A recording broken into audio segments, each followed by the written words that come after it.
গ্রাম উন্নয়ন দপ্তর একটি অতি গুরুত্বপূর্ণ দপ্তর। প্রধানমন্ত্রী নরেন্দ্র মোদী সবসময় বলেন, গ্রামের উন্নয়ন না হলে কোনো রাজ্যের উন্নয়ন হতে পারে না।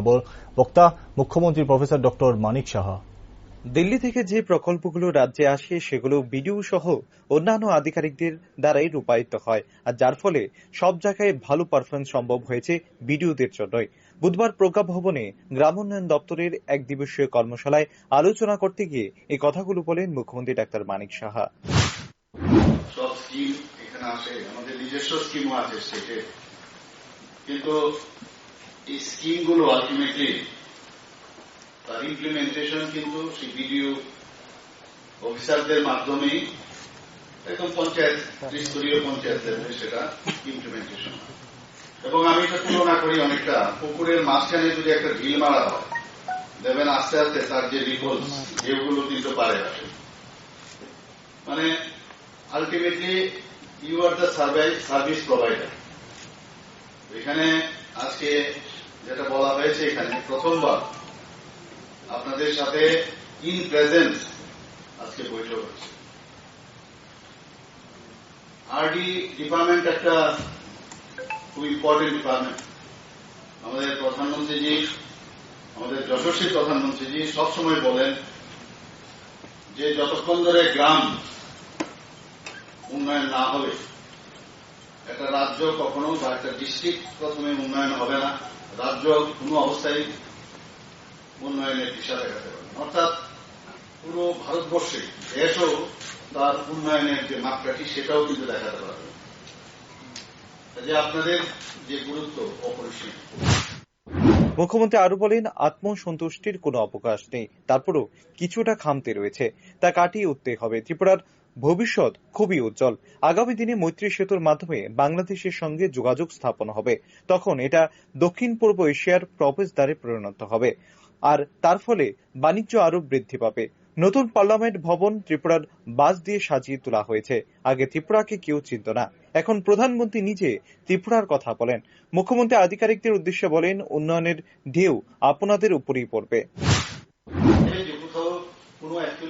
এখনো খামতি আছে কোন জায়গায়।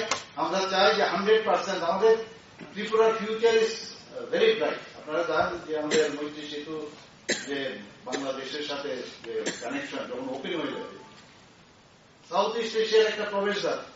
এখানে মানে যেভাবে বিজনেস বাড়বে, এবং এখনো আমাদের বাসের আপনারা শুনে তো নিশ্চয়ই খুশি হবেন যে এবার যখন নতুন যে পার্লামেন্ট ভবন হলো, ত্রিপুরার বাসের যে টাইম সেখানে বসেছে, ভাবলে অবাক হয়ে যায়। 4টে রাজ্যের মধ্যে ত্রিপুরা। তো ত্রিপুরা আস্তে আস্তে করুন, কিন্তু আগে ত্রিপুরাকে অনেকে চিনত না। প্রধানমন্ত্রী মহাশয় নিজে ত্রিপুরার নাম এখানে উল্লেখ করেছেন। তো আপনাদের উপর ডিপেন্ড করবে আগামী দিন, যেটা আমি বললাম যে আলটিমেটলি ঢেউ কিন্তু আপনাদের এখানে গিয়ে পড়বে। শ্রম দিবস অর্থের জন্য দিল্লির উপর নির্ভর করতে হয়, তাই সেই অর্থ যাতে প্রকৃত স্থায়ী সম্পদ এবং বেনিফিশিয়ারিদের ক্ষেত্রে ব্যয় হয় তার উপর নজর দিতে হবে, এমনটাই বলেন মুখ্যমন্ত্রী। তিনি আরো বলেন, ইঞ্জিনিয়ারিং সার্কেলকে আরো শক্তিশালী করার জন্য নতুন করে ইঞ্জিনিয়ার নিয়োগের জন্য বিজ্ঞাপন করা হবে।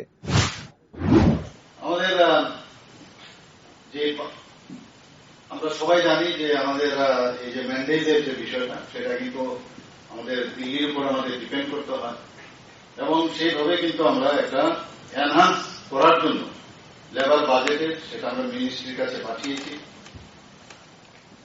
এবং আমাদের যে asset, plantation, pond, cattle shed, piggery shed etcetera, সেইগুলোকে আরো বেশি যাতে এমপ্লয়মেন্টের মাধ্যমে সেটা যেটা ওয়েজ সিকার যেটা রোল এরিয়াতে সেটার বন্দোবস্ত আমাদের করতে হবে। বেনিফিশিয়ারি ওরিয়েন্টেড প্লান্টেশন মধ্যে যেগুলো আমাদের কন্ট্রিবিউট করতে হবে, যেমন প্লান্টেশন বেশি করে আমাদের করতে হবে। শুধু তাই নয়, আমাদের এই প্লান্টেশনের মাধ্যমে আমাদের সেন্স অফ যে একটা ওনারশিপ, সেটা কিন্তু আমরা যারা বেনিফিশিয়ারি তাদের মধ্যে সেই বিষয়টা আমরা আনতে পারি। দেখুন, আমাদের প্রাইম মিনিস্টার আবাস যোজনায় যে গ্রামীণ, সেখানে আমাদের 95, আপনারা সবাই জানেন বিষয়টা, যে 95 আমাদের ম্যান্ডেট আমাদের দিতে হয় এবং তারপরেও আমাদের যাতে আরো যেসব ফেসিলিটিস গুলো ওনাদের দেওয়া যায় সেই ব্যবস্থা আমাদের সরকার করছে এবং আমাদের আপনাদের মাধ্যমে করা হচ্ছে। এখানে যে ইঞ্জিনিয়ারিং উইং আরডি ডিপার্টমেন্টে সেটা আমাদের যে ব্যবস্থা সেটা হচ্ছে আমাদের 4টা সার্কেল আমরা করেছি, 6টা ডিভিশন করেছি এবং 19টা সাব ডিভিশন আমরা করেছি। পরবর্তী সময় সংবাদ মাধ্যমের সামনে মুখ্যমন্ত্রী বলেন, ত্রিপুরার স্বাস্থ্য পরিষেবা দেশের অন্যান্য রাজ্যের তুলনায় অনেকটাই উন্নত। পাশাপাশি প্রধানমন্ত্রীর বাগদর্শনে আমরা সবাই কাজ করি। আমরা এর আগেও এলিমিনেশন অফ টিউবারকুলোসিসের যে প্রোগ্রাম আমাদের ত্রিপুরা সরকারের মাধ্যমে আমরা করছি এবং আমি ত্রিপুরা মেডিকেল কলেজকে ধন্যবাদ দেব, ওনারা এইভাবে কাজ করছেন। তো এটা আমাদের অবশ্যই করতে হবে এবং বিভিন্ন বিষয়ে আমাদের স্বাস্থ্য বিষয়ক যে অনেক প্যারামিটার আছে সেইগুলোতে কিন্তু অন্যান্য প্রদেশের তুলনায় আমরা অনেকটা এগিয়ে আছি। তো আমি সব বিষয়ে কিন্তু প্রধানমন্ত্রী নরেন্দ্র মোদীজিকে আমি ধন্যবাদ দেব, কারণ ওনার মার্গদর্শনে আমরা কাজ করি। এদিনের কর্মশালায় 14টি স্কিমের উপর আলোচনা হয়। 18 বছর পর থেকে এখনো পর্যন্ত 1,83,470টি প্রধানমন্ত্রী আবাস যোজনার ঘরের অর্থ বরাদ্দ করা হয়েছে। পঞ্চায়েতের জনপ্রতিনিধিদের সঙ্গে আধিকারিকদের আরও সুসম্পর্ক গড়ে তোলার উপরও জোর দেওয়া হয়। কর্মশালায় মুখ্য সচিব, অধিকর্তা সহ অন্যান্যরা উপস্থিত ছিলেন। Bureau report, rising Tripura.